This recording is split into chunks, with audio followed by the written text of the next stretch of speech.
बंधुओं, एक मेरी बात बहुत ध्यान से सुनो। ठाकुर जी का जब अनुग्रह होता है तो सबसे पहले ठाकुर जी स्वप्न में दिखेंगे। भगवत दर्शन ऐसे नहीं होगा स्पष्ट ठाकुर जी प्रकट हो गए, दिख गए, चल रहे फिर रहे हैं, दिख रहे हैं हमको, ऐसा नहीं। ठाकुर जी सबसे पहले स्वप्न में दर्शन देंगे, और स्वप्न में भी प्रत्यक्ष नहीं दिखेंगे। ठाकुर जी की कोई ना कोई अंग का दर्शन होगा, ठाकुर जी की कोई ना कोई वस्तु का दर्शन, वंशी दिख जाएगी, मोर मुकुट दिखेगा, ठाकुर जी की पीली पीतांबरी दिखेगी। रात्रि में सोते सोते ऐसा लगेगा मानो चंदन की सुगंधी आ रही हो, केसर की सुगंधी आ रही हो। ऐसे ऐसे अनुभव ठाकुर जी कराते हैं। स्वप्न दर्शन सबसे पहला। हमारी एक बात मान लीजिएगा, स्वप्न में कभी ठाकुर जी दिख जाएं, कभी किसी को बताइएगा मत। प्रेम को और रत्न को दोनों को गोपनीय रखना चाहिए। प्रचार कर दोगे रत्न कहां रखा है तो चोरी होने का भय रहता है। ऐसी प्रेम का भी ढिंडोरा पीट दोगे तो निश्चित है कि आपका प्रेम एक दिन नष्ट हो जाएगा। इसलिए प्रेम और रत्न दोनों गोपनीय रखने वाली वस्तु। तो भगवत कभी दर्शन स्वप्न में हो या कोई अनुभव कभी भी हो तो कभी किसी से कहना नहीं। हाँ, कभी ऐसा लग रहा हो कि किसी की भक्ति में विश्वास जग जाएगा मेरे बताने से, तो कह देना, लेकिन बहुत सकुचा के संकेत में कहना, ज्यादा मत बोल देना। तो स्वप्न में ठाकुर जी दिखते हैं। स्वप्न के बाद प्रतीक्षा करो कि अब जागृत अवस्था में उनका अनुभव होगा। आप जहां बैठे हो ऐसा लगेगा ठाकुर जी यहीं विराज रहे थे। आपको ऐसा लगेगा ठाकुर जी ने कोई अनुग्रह किया, कोई कृपा की है। तो पहला स्वप्न दर्शन, दूसरा अनुभव दर्शन, और तीसरा होगा प्रत्यक्ष दर्शन। ठाकुर जी दिखे ही जाएंगे, सामने ही खड़े हो जाएंगे। बहुत लंबी दूरी है भैया हमारी और ठाकुर जी की, थोड़ी नेक समीप करनी है। तो नाम जब तिलक लगाना, कीर्तन करना, सत्संग सुनना, इसके पीछे एक ही उद्देश्य रखो, ठाकुर जी स्वप्न में ही आ जाओ, और कुछ नहीं। तो एक बार तो कोई अनुभव कराओ।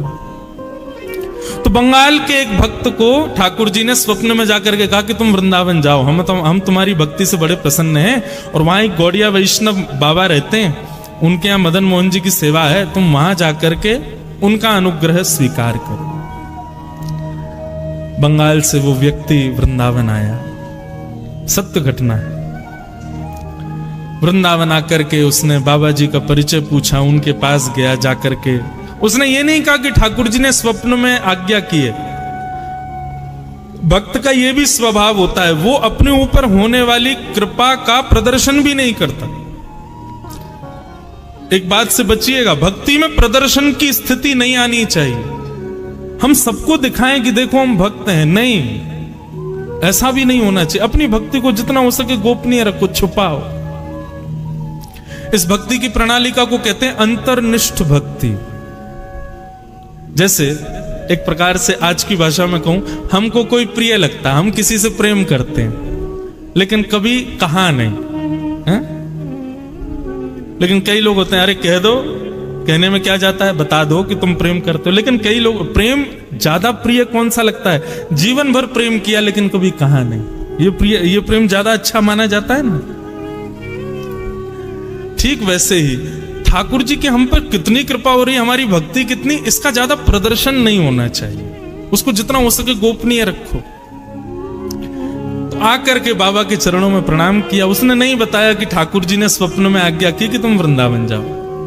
बाबा ने कहा, कहो कैसे आए? बोले, बाबा ब्रजवास करना है, आप अपने चरणों में हमको रख लो। अपनी गुरु प्रणाली बताओ, अपने दादा गुरु, परदादा गुरु, परदादा गुरु के नाम बताओ।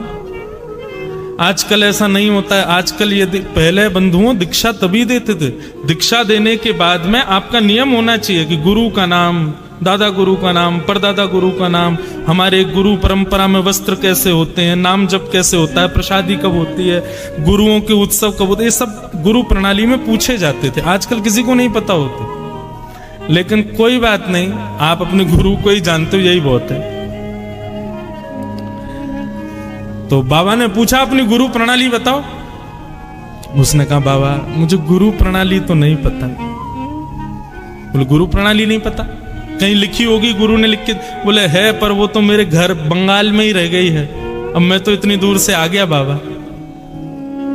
बाबा ने थोड़ी देर तो उनको प्रवचन सुनाए, थोड़ी देर बोलने के बाद बोले वापस जाओ, गुरु प्रणाली जब तक नहीं लाओगे तब तक हमारे यहां नहीं रह सकते, पहले परंपरा बताओ तुम्हारी कैसी है। गुरुजन भी अपनी सिक्योरिटी रखते थे, इससे यह भी पता चल जाता था कि वैष्णव वास्तव में वैष्णव है कि नहीं, कहीं ऐसे तो नहीं बस लगाए तिलक पोटा चले आए। गुरु आज्ञा हो गई कि वापस जाओ, गुरु प्रणाली लेके आओ। उस समय मथुरा में स्टेशन नहीं था, हाथरस से रेल पकड़नी पड़ती थी। सोचो कितनी पुरानी बात। बेचारे गुरु आज्ञा मान करके वृंदावन से हाथरस निकल गए, लेकिन ज्यों ज्यों वृंदावन से चरण बाहर रख रहे हैं त्यों त्यों उनके हृदय में पीड़ा हो रही है। जैसे तैसे तो वृंदावन मिला, श्री जी ने, ठाकुर जी ने कृपा करके मुझे भेजा, परंतु गुरु आज्ञा हो गई कि छोड़ के जाओ, तो अब तो गुरु आज्ञा भी माननी पड़ेगी। हाथरस पहुंच गए। अब जैसे जैसे वहां पर यह भाव आ रहा है कि इतनी देर में रेल आ रही है, इतनी देर में रेल पहुंचने वाली है, ज्यों ज्यों रेल समीप आवे स्टेशन के त्यों त्यों व्याकुलता हो, क्या करूं, वृंदावन छोड़ूंगा तो रेल में बैठती मेरे प्राण निकल जाएंगे, और वृंदावन नहीं छोड़ के जाऊं तो गुरु की आज्ञा। तब वृंदावन का स्मरण किया, और वृंदावन के श्री बांके बिहारी, राधा रमण, राधा वल्लभ, श्याम सुंदर, यमुना मैया, ब्रज रानी, रज रानी, गोपेश्वर महादेव, सबका स्मरण किया। बोले आप सब कृपा करो, मुझे ब्रज से दूर नहीं जाना, लेकिन मैं क्या करूं, गुरु आज्ञा है, उसका भी पालन करना है, तो आप ही सब व्यवस्था करो, कैसे ये सब हो कि मैं ब्रज से भी ना जाऊं और गुरु आज्ञा भी ना टले। आप विश्वास माने, वो आंख बंद करके वृंदावन को प्रणाम कर रहे थे, रेल सामने आई, सब बैठ गए और रेल निकल गई, वो खड़े ही रहे, उनको पता ही नहीं चला रेल आ गई थी। जैसे नेत्र खोल करके देखे तो सामने रेल जा चुकी। उन्होंने पूछा भैया बंगाल जाने वाले? बोले वो तो निकल गई रेल। बोले अरे ये तो अपराध हो गया, मैं रेल में बैठा नहीं, गुरु आज्ञा मानी नहीं, क्या करूं क्या करूं। परंतु बंधुओं, यहां जैसे उसने वृंदावन का स्मरण किया, बाबा जिनके यहां वो गया था, वो जैसे ही लेटे थे तो स्वप्न में श्री जी प्रकट हो गए, और श्री जी प्रकट होकर के बोली उस बालक को हमने भेजा था वृंदावन। वृंदावन कोई अपनी इच्छा से नहीं आता, वृंदावन तुम्हारी इच्छा से नहीं आता, मेरी इच्छा से व्यक्ति वृंदावन आता है, और तुमने उसको वापस क्यों भेज दिया? बाबा बोले श्री जी मैंने तो गुरु प्रणाली मांगी थी। उसने कहा घर है, तो मैंने कहा जाओ ले आओ। बोले अपने राधा, अपने मदन मोहन जी के सिंहासन के नीचे देखो, पर्ची में हमने उसकी गुरु प्रणाली लिख करके रख दी है, उसकी गुरु प्रणाली वहीं रखी है, जाकर के तुम उसका दर्शन कर लो, और वो कल जब आए तो उसको स्वीकार कर लो। अब वो बालक सोचे मैं क्या करूं, रेल तो निकल गई, 4 दिन तक रेल आनी नहीं है। सहमा सहमा वृंदावन आया, डर रहा था कहीं गुरुजी ने मुझको देखा तो कहीं नाराज ना हो जाए, और यहां गुरुजी उसको ढूंढ रहे थे कि बेचारा कहां चला गया, उसको ढूंढो, कहीं ज्यादा दूर ना निकल गया हो। तभी बीच वृंदावन के परिक्रमा मार्ग में सामने से उस बालक को आते बाबा ने जैसे ही देखा, बालक तो डर गया कि बाबा यही मारेंगे, मुझको देख लिया कि तू गया नहीं बंगाल। लेकिन बाबा तो दौड़ करके आए और हृदय से लगा लिया, नेत्र सजल हो गए। बोले मुझे तुम्हारी गुरु प्रणाली मिल गई। बोले कैसे? बोले कैसे क्या बताऊं, श्री जी लिख करके देके गई अपने हाथ से तुम्हारी गुरु प्रणाली, ताकि तुम्हारा ब्रज ना छूटे, तुम्हारा वृंदावन ना छूटे। ऐसे कृपालु हमारे बंधुओं, मैं आजकल अपनी कथा में कहने लगा हूं, हमारे वृंदावन के 5 पंचायतन हैं। हमारे वृंदावन बिहारी लाल जी के चरण सेवक यहां विराज रहे हैं, इनके सन्मुख अनुग्रह करके कहूं, और ये मोहर लगाएंगे मेरी बात पे, हम लोग वृंदावन जाते हैं, और वृंदावन जाते ही सीधे बिहारी जी जाएंगे, राधा वल्लभ जी जाएंगे, राधा रमण जी जाएंगे, नहीं, वृंदावन के कुछ नियम है भैया। स्कूल में सीधे क्लास में नहीं जाते, पहले प्रेयर करो, फिर उसके बाद प्लेज करो, प्लेज करने के बाद अपने नाखून दिखाओ, शूज दिखाओ, ड्रेस दिखाओ, सब चीज से जब टीचर्स देख लेंगे कि हाँ तुम स्कूल यूनिफॉर्म ठीक से पहन के आए, सब, तब क्लास में एंट्री मिलती है ना। ऐसे वृंदावन के 5 पंचायतन हैं। वृंदावन जाओ, अब की बार जब वृंदावन जाओ हमारी कही बात मान करके जाना। आपसे निवेदन कर रहे हैं, सबसे पहले वृंदावन की सीमा में प्रवेश करते ही देखो, हमारी वृंदावन की प्रणाली का आप फॉलो करते नहीं हो, बिहारी जी स्वयं करवा रहे हैं। वृंदावन जाते ही गाड़ी से उतरो, पहली बैरिकेडिंग गाड़ी सबको छोड़नी ही पड़ती है, वीवीआईपी घुस जाते हैं भीतर, बाकी सामान्य लोग तो गाड़ी लेके जा ही नहीं सकते। तो वृंदावन जाओ, सबसे पहले वृंदावन की सीमा में जाते ही गाड़ी से उतरते ही सबसे पहले वृंदावन की रज को माथे से लगा, पहले रज को प्रणाम करो। उसको धूल नहीं, मिट्टी नहीं, ये तो बोलना ही नहीं चाहिए, ये बोलना अपराध है, वो रज रानी है। सबसे पहले रज को माथे से लगा, रज माथे से लगाने के बाद ये हो गए प्रथम पंचायतनों में, प्रथम है वृंदावन में, पहले रज को प्रणाम। रज को प्रणाम करने के बाद फिर वृंदावन में प्रवेश करते समय जितने वृक्ष वल्लरी आपको दिखाई दें उन सबको प्रणाम करो। जिन जिनको देख पाओ, जिन पर दृष्टि ना पड़े कोई बात नहीं, लेकिन जो तुम्हारी दृष्टि में आ जाए उनको प्रणाम करो। श्री हरिराम व्यास जी, नाम सुना है? हरिराम व्यास जी, वो तो वृंदावन में जाते और वृंदावन के वृक्षों को गले से लगा के कहते, वृंदावन के रूख हमारे मात पिता गुरु बंधु। वृंदावन के दूसरे पंचायतन है वृक्ष, कुंज निकुंज। हमारे बांके बिहारी जी का मूल नाम कुंज बिहारी, क्यों? कुंजों में ही रहते हैं, वृक्षों में ही विराजते हैं, वृक्षों के नीचे ही विराजते हैं। तो ये सामान्य वृक्ष नहीं है बंधु।